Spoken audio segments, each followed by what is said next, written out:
Welcome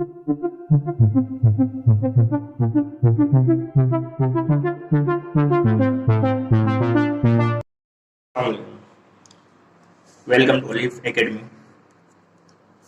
my YouTube channel.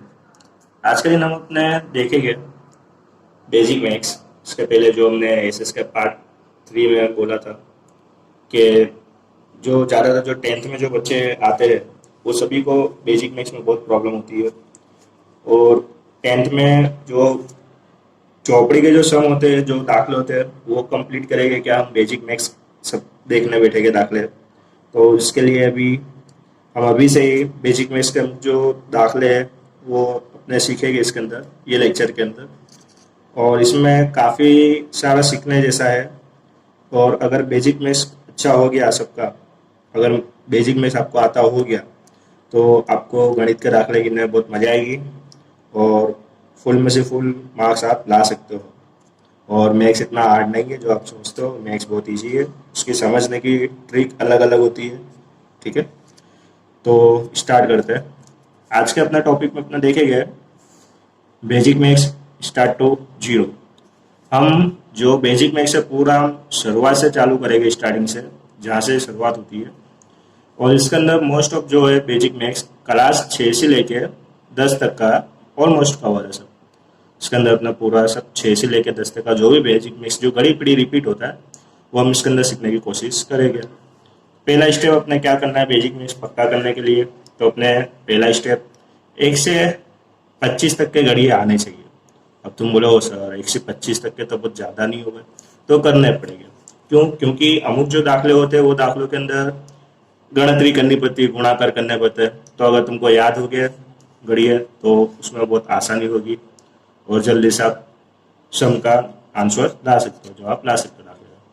दूसरा, वर्ग और वर्गमूल। इसी तरह घन और घनमूल।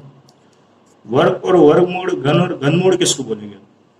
तो आप लोगों ने देखा होगा, उदाहरण तरीके अपने देखेंगे वर्ग और वर्गमूल के, घन और घनमूल के एग्जाम्पल। जैसे कि सपोज अपने पहला देखते हैं। पहला अगर यूं बोला है 2 का स्क्वायर, तो ये क्या हो गया? 2 का वर्ग हो गया। इसका मतलब ये होगा कि जो 2 है, ये जो 2 पद है, इसकी जो 2 घात है, 2 कितनी बार आ रहा है? 2 बार आ रहा है। इसका मतलब ये होगा 2 2 बार। तो 2 का वर्ग कितना हो गया? 4। अगर सपोज इसका उल्टा पूछा हुआ, अगर रूट में पूछा हुआ है कि 4 का रूट क्या है, तो 4 का अपने रूट निकालेंगे। इसका रूट कितना निकलेगा? 4 का रूट 2 निकलेगा। तो ये हो गया वर्ग और वर्गमूल। इसी तरह अपना दूसरा देखते हैं एग्जाम्पल।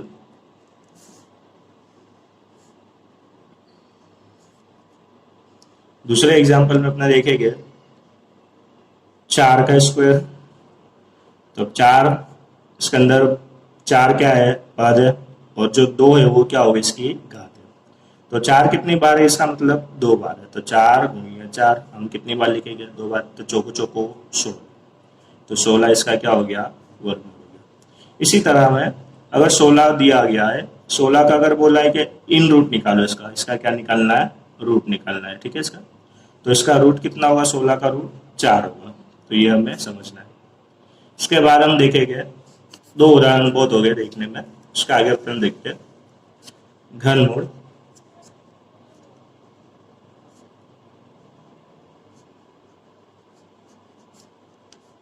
तो इसमें भी एग्जाम्पल तरीके हैं। पहला देखते हैं 3 का घन बोला है। अब जो 2 बोला तो उसका मतलब होगा स्क्वायर, उसका वर्ग। अगर 3 बोला तो 3 का क्या हो जाएगी? 3 की कितनी घात है? ये 3 घात है, तो 3 का अपने घन भी बोल सकते हैं। ठीक है। अगर इसके अलावा अगर यूं बोला कि 5 की 7, तो 5 क्या हो गया? पद हो गया, 7 क्या हो गई? घात हो गई।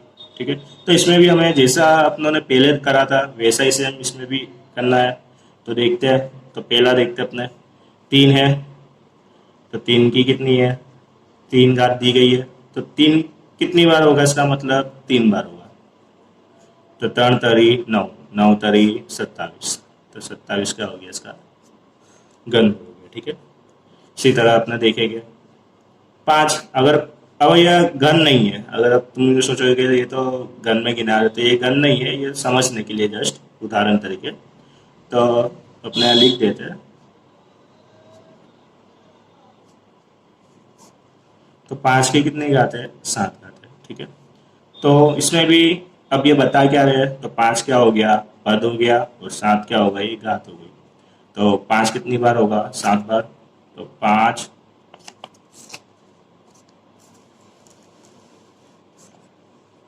5 5 5 कितनी बार लिखना है हमें? 7 बार लिखना है इसके अंदर। गिन लेते हैं, 1 2 3 4 5 6, 6 बार हुआ, तो ये 1 होगा, 7 बार। अब अपने इसका गुणाकार करना है, तो गुणाकार करेंगे।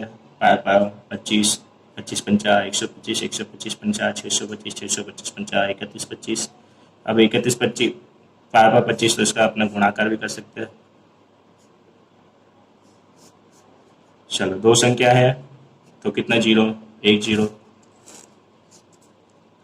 चलो, अब स्टार्टिंग में हमें आगे वाले को, वो जो ऊपर वाली जो संख्या है उसके पीछे सी करनी है। तो बे पंचा 10 का जीरो वधी पड़ी 1, बे दू 4, 4 ने 1 5, बे एकू 2, बे तारी 6। चलो, अब इसी तरह पीछे वाली ये संख्या है, ठीक है, नीचे की, तो पीछे वाली संख्या वो ऊपर वाली संख्या से छेल्ले सी करेंगे। पायो पायो 25 का 5 वधी पड़ी 2, 5 दू 10, 10 ने 2 12, 12 का 2 वधी पड़ी 1, 5 एकू 5, 5 ने 1 कितना होगा? 6, तो 6, 5 तरी 15।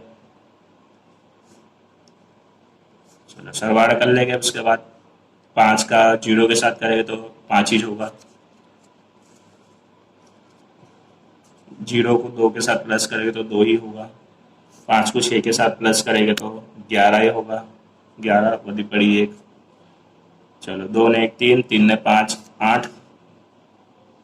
चलो, उसके बाद है 6 ने 1 7। तो हमें जवाब क्या मिला इसका? 78,125। तो ये हो गया वर्ग और वर्गमूल। तो ये हमको आना चाहिए। ठीक है, तो ये था दूसरा स्टेप। इसके अंदर ऐसे बहुत सारे सब उदाहरण, तो वो आपके समझ के करना पड़ेगा पता करने के लिए। न देखते इसके बाद वाला टॉपिक, थोड़े शून्य के नियम, जीरो के नियम, स्टेप 3।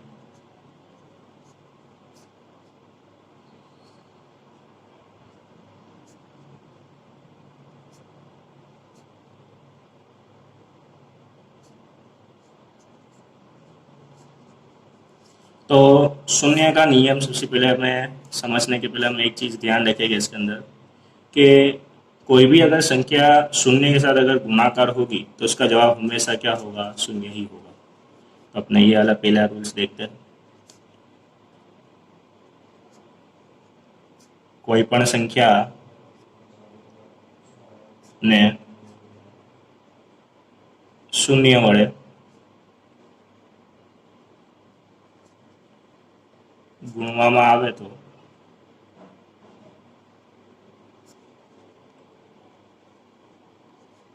તેમનો જવાબ હંમેશા शून्य आवे। तो ये हमें ध्यान रखना है, ठीक है। उसके बाद देखते हैं इसका एग्जाम्पल तरीके, उदाहरण तरीके। अगर हम कोई संख्या को जीरो के साथ गुणाकार करेंगे, जैसे कि 8 गुणिया 0, तो इसका जवाब क्या हो गया? 0। इसी तरह 16 गुणिया 0, तो इसका जवाब क्या हो गया? 0। अगर कोई अचल संख्या, अब अचल संख्या किसको बोलेंगे तो ये भी अपना समझ लेते हैं। अचल संख्या जैसे कि अल्फा हो गया, बीटा हो गया, गामा हो गया, इसके अलावा एक्स हो गया, वाई हो गया, जेड हो गया, तो ये सब जो है ये सब को अपना बोल सकते हैं अचल संख्या, जो संख्या में नहीं गिनाती है। ठीक है, ये सब क्या है? अल्फाबेट पूरा। तो अगर इसके साथ भी इसका गुणाकार होगा, जैसे कि अल्फा गुणिया 0 करेंगे अपने, तब इसका जवाब क्या आएगा? 0 जाएगा। अगर इसके अलावा भी अगर अपना देखते हैं दूसरी रकम, जैसे कि 8 गुणिया 0 गुणिया 9 गुणिया 6, ठीक है। अब अगर इसके अंदर अब एक जीरो आ गया, भले सब संख्या दी गई है, अगर एक जीरो आ गया है तो इसका जवाब डायरेक्टली क्या हो जाएगा? 0 हो जाएगा। तो ये भी हमें ध्यान रखना है। जैसे कि 8 था, 0 था, 9 था और 6 था, ये सब में क्या आ गया? 0 आ गया। तो सभी संख्या में अगर एक जीरो आ गया तो हमारा जवाब डायरेक्टली क्या हो जाएगा? 0 हो जाएगा। तो इतना अपनों ने ये वाले पेज पे समझा, उन्होंने स्टार्टिंग कहाँ से करी थी।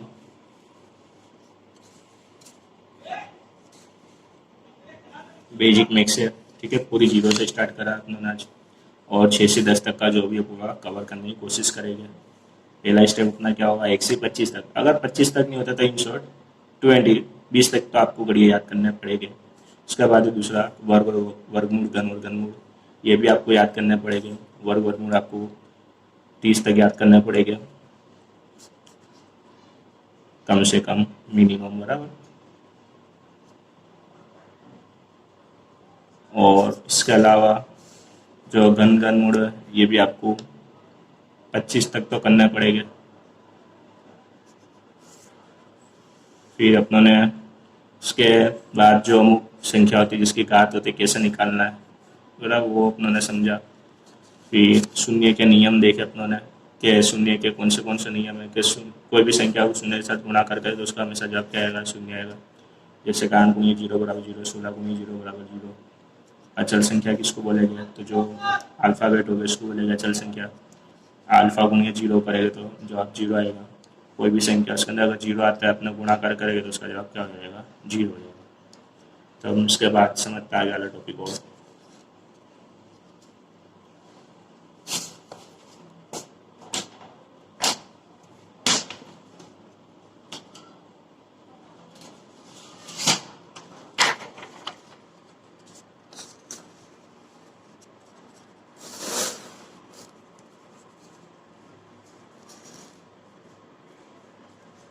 अब बात करते हैं दूसरा नियम, शून्य का।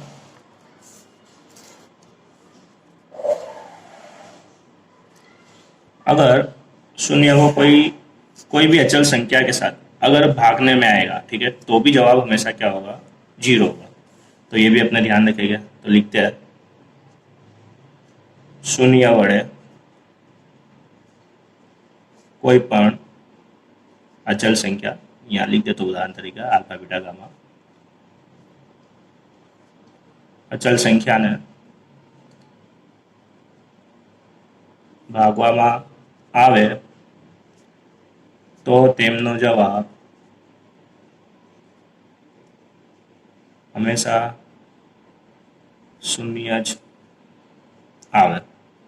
तो ये हमें ध्यान रखना है। उदाहरण तरीके देखते हैं इसके अंदर, 0 भाग्या अल्फा तो भी जवाब क्या हो जाएगा, 0 हो जाएगा। इसी तरह अगर 0 भाग्या बीटा लेंगे हम तो भी जवाब क्या हो जाएगा, 0 हो जाएगा। और इसके अलावा भी हम 0 भाग्या कोई अचल संख्या ले लेते हैं x तो भी जवाब क्या हो जाएगा, 0 हो जाएगा। क्योंकि 0 क्या है, पे 0 के साथ कोई भी संख्या भागेगी तो उसका जवाब क्या आएगा, 0 आएगा। तो हमें ये याद रखना है, 0 के साथ गुणाकार करेंगे और भागाकार करेंगे तो हमेशा जवाब क्या आ जाएगा, 0 आ जाएगा। अब हम इसका उल्टा देखते थोड़ा, अगला वाला नियम, कोई पण अल्फा बीटा गामा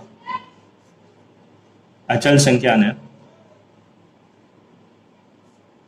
शून्य वड़े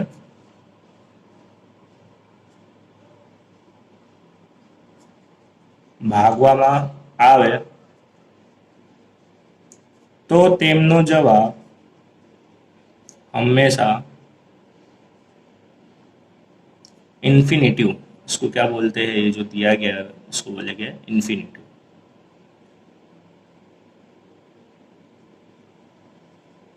इसका मतलब क्या होगा, इन्फिनिटिव का मतलब क्या होगा, जहाँ इन्फिनिटिव बराबर अनंत था। इन्फिनिटिव का मतलब क्या होगा, अनंत का। तो अगर यही सेम कंडीशन अगर इसका अपना उल्टा कर देंगे, जैसे कि जो दिया गया इसके मतलब अपने इसमें उल्टा कर देते हैं, अल्फा भाग्य 0 तो जवाब क्या आ जाएगा, इन्फिनिटिव। इसी तरह बीटा भाग्य 0 तो जवाब क्या आ जाएगा, इन्फिनिटिव। इसी तरह गामा भाग्य 0 बराबर जवाब क्या आएगा, इन्फिनिटिव। तो इसमें अगर अचल के भागाकार में अगर 0 होगा तो जवाब क्या मिलेगा, इन्फिनिटिव। और इन्फिनिटिव का मतलब क्या होगा, अनंत संख्या होगी, अनंत जवाब आएगा उसका। तो ये भी हमें ध्यान रखना। उसके बाद अपना देखते हैं 0 का नियम, एक और आगे, कोई पण संख्या नहीं घात शून्य हो तो जवाब हमेशा तो जवाब हमेशा एक आवे। अब अपनों इससे पहले देखा था घात, आपको मालूम ही हो गया सबको कि पद किसको बोले, तो ये जो है ये क्या हो गया, पद हो गया, और ये जो है ये क्या हो गई, घात हो गई। इसके अंदर ये जो है पाँच पाँच क्या हो गया, पद हो गया, और जो तीन है वो क्या हो गई, घात हो गई। तो इसके अंदर अपना समझते उदाहरण तरीके, पहला 17 की जीरो घात। अब 17 की जीरो घात, तो 17 की जीरो घात तो कुछ निकलेगा ही नहीं, तो जीरो जब भी हो घात, नियम याद रखना ये, तो जवाब क्या आ जाएगा, हमेशा एक आएगा।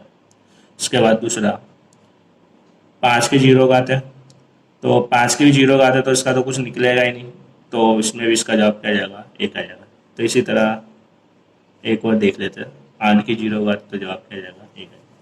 तो कोई भी पद की घात अगर शून्य होगी तो जवाब हमेशा क्या मिलेगा, एक मिलेगा। इसके बाद देखते हैं अचल संख्या माटे।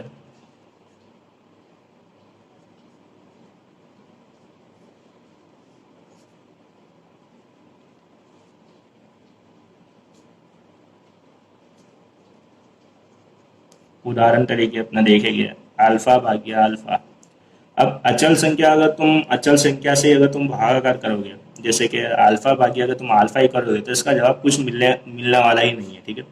तो अपने इसके बदले में भी क्या रख देंगे, एक रख देंगे, ठीक है, बराबर। तो ये भी अपने ध्यान रखना। इसी तरह दूसरा बीटा भाग्य बीटा, दोनों अचल है, तो इसका जवाब क्या आ जाएगा, एक आ जाएगा, ठीक है। तो ये भी ध्यान रखना। उसके बाद एक और नियम,